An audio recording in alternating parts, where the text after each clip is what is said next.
मुंबईची राजकीय सामाजिक परिस्थिती काही वेगळी नाही. जे सत्तेत आहेत त्यांनी ती वेगळी करण्याचे प्रयत्न केले. कितीतरी हजार करोड 91,000 करोड ठेवी होत्या, त्या 71,000 करोडवर आणण्याचं काम यांनी केलं. आज महानगरपालिकेतल्या लोकांना पेन्शन पगार हे वेळेवर मिळत नाही आहे. त्यामुळे हे बदल या लोकांनी नक्की घडवले. निवडणुका जाहीर झाल्या, निवडणुका जाहीर व्हायच्या आधी त्या मतदार याद्या आल्या. त्या याद्यातले घोळ आणि काढले की नाही काढले त्याच्याबद्दल कुठेच जनतेला सांगितलं गेलं नाहीये. जिवंत व्यक्तीला मारून टाकलंय, म्हणजे स्वर्गवासी दाखवलंय. म्हणजे स्वर्गवासी आहे एकेका पाण्यावर धागा आहे, त्याच्यामध्ये दुबार 4 आहेत, खरोखरचे दुबार 2 आहेत.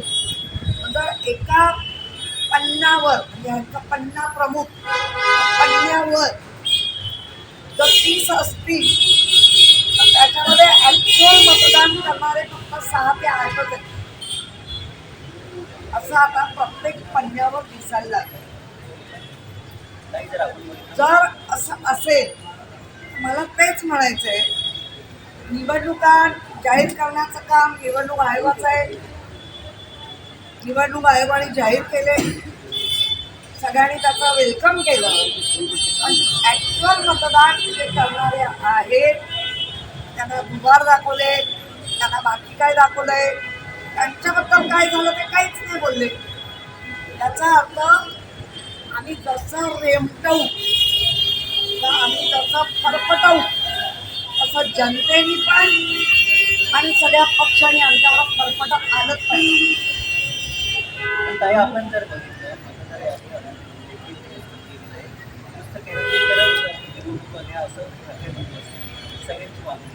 अगदी भाजपाची पण होती, सगळ्यांचीच मागणी. पण भाजप नंतर बोलायला लागला. आता त्यांना माहिती होतं वाटतं इतक्या लवकर होणं असणार. पण मग निवडणूक यादीत करेक्शन झालेलं नसताना निवडणूक आयोगाने निवडणूक जाहीर करणं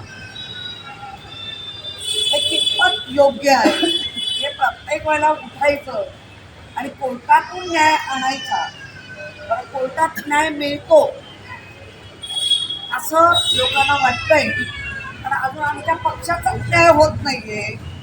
22 पासून ते आज चाललंय. तर मग ह्या न्यायाची तर काय कोविडची कमाई अशा प्रकारे पुस्तक लिहिलेलं आहे, त्याचा प्रकाशन सुद्धा पार पडलेला आहे. आणि एकंदर 4 जण गंभीर आरोपी आहेत. उद्धव ठाकरे, अजित ठाकरे, किशोरी पेडणेकर आणि संजय राऊत असे चौघांना आरोप केलेले आहेत. आता माझ्यावर जे जे त्यांनी आरोप केले पुस्तक कोणी लिहू शकते. सोमय्यांच्या आता कितीतरी काय आलेलं आहे, तर पण पुस्तक काढतील. पुस्तकावर जाण्यापेक्षा लोकशाहीला मानता तर त्याच्यामध्ये सिद्धता आली का? खोटे आरोप कोणी करू शकतो आणि केलेच आहे. त्या गोष्टीला बळी पडायचं ते पडतील, परंतु ह्या गोष्टीला इलेक्शनच्या तोंडावर असलं काहीतरी उघडं नागडं प्रदर्शन करणं हे बरोबर. अमित साटम यांनी सुद्धा गंभीर आरोप केले. त्यांचं म्हणलं की मागील 25 आमचा महापौर होता, आमचा स्टँडिंग चेअरमन सुद्धा नव्हता, रिमोट कंट्रोल हा मातोश्रीवर होता ना. मांडीला लावून बसत होताच ना. मी पण होती तुझ्या बरोबर. त्यामुळे एवढा आवाज करून येऊन करून बोलून नाही चालणार. महापौर होता म्हणजे ताकद होती आहे. त्यामुळे तुम्ही काही आता बोलाल, कारण सत्ता बत्ता पैसा भरपूर आहे, वाटेल त्याला तुम्ही कुठेही नेऊन टाकू शकता. म्हणून या आवाज आहे. मग 25 वर्षात काय शिवलं होतं तोंड कारण तेव्हा उघडलं. आत्ता तुम्ही 2017ला आमच्याबरोबर नव्हता, आम्ही कबूल करतो. तरी सुद्धा 2017 2019 महापौर पक्षाचंच बसलं ना, तेव्हाही तुम्ही होता.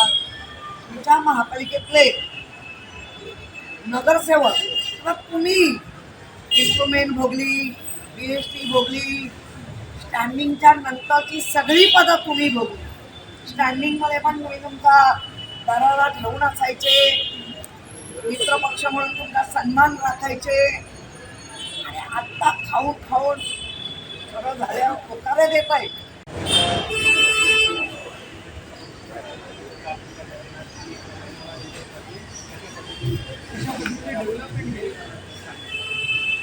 मनामध्ये रेसिडेंटचं स्वप्न हे ऑलरेडी उद्योजींनी त्यांनी साकारलेलं होतं. पक्षफुटा झाली नसती, महानगरपालिकेच्या वेळेवर निवडणुका लागल्या असत्या, तर आपला जो रेसिडेंटचा एरिया आहे तो अति डेव्हलप होऊन चांगला लोकांसाठी एवढा लोकार्पण झालं असतं. लेट झालंय, पण आता काय लोकांना बोलवण्यासाठी माहिती होतं 15 मिनिटात डिक्लेअर होतं, त्याच्या आधी लोकांना बोलवायचं आहे, बोलवतं. ताई, आपण जर बघितलं की 2 दिवसामध्ये नाही, मी आनंदाने पाहते. आता आहे नाही होणार आनंदाने. पण काँग्रेसशिवाय होणार काँग्रेसकडून असा नारा दिला जातो की आम्ही मुंबई महापालिका सोडवण्यावर ठरवलं. बघा 2017च्या 2002-17च्या सगळ्या इलेक्शन प्रत्येकाने वेगवेगळ्या लढल्या, प्रत्येकाने. त्यामुळे ह्या याच्यात काही नवीन नाही. काँग्रेसला वाटत असेल की बिहारमध्ये खूप मोठा जनाधार मिळणार होता, आत्ता वाटत असेल तर त्यांचं वाटणं त्यांच्यात. पण आम्ही महाविकास आघाडी आणि राजसाहेब ठाकरे यांना घेऊन चाललेलो आहोत. निवडणूक आयोगाने त्यांच्याकडे उमेदवारच नाही, ते काय कोण पारू पारू निवडणूक आयोगाने मोठा निर्णय घेतलेला आहे. एक म्हणजे उमेदवारांची यादी असते त्यावरती पहिला क्रमांक याचा राष्ट्रीय उमेदवाराचा असेल, राष्ट्रीय पक्षाचा जो विरोधाचा क्रमांक पहिला असेल, हा अचानक निर्णय घेतलेला आहे. कसं पाहिजे निर्णय? काय काय ईव्हीएम मशीनमध्ये उमेदवाराची यादी असते ना, लिस्ट असते ना, त्यामध्ये वरचा जो पहिला क्रमांक असेल तो राष्ट्रीय पक्षाचा उमेदवार असेल. असं असं असं झालं नाही पाहिजे. अल्फाबेटिक प्रमाणे झालं पाहिजे. हा आपण अल्फाबेटिक घेतलं म्हणजे वाटतं ते घेता येत.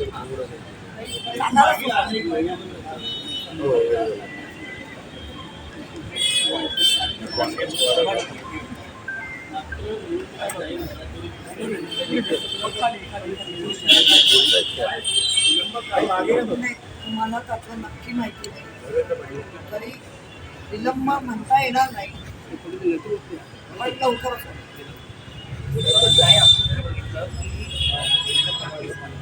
ठाकरे बंधू असतील किंवा महाविकास आघाडी हे एकत्र आले तरी जिंकणार आहे, आम्हीच जिंकू असं ते म्हणतात. त्यांना बरोबर वाटतं. सत्ता बत्ता बाकी सगळं आपल्याकडेच आहे. पण मला माहिती नाही या मुंबईत 10 आमदार एवढं सगळं असताना पण निवडून आले. मुंबईची सत्ता आघाडी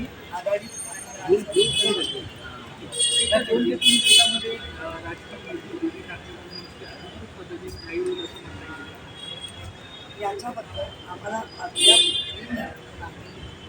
ज्या दिवशी माहिती त्या दिवशी 16 जानेवारीला मुंबई माफिया मुक्त होणार आणि चटक त्यांच्या ते माफी आहेत म्हणून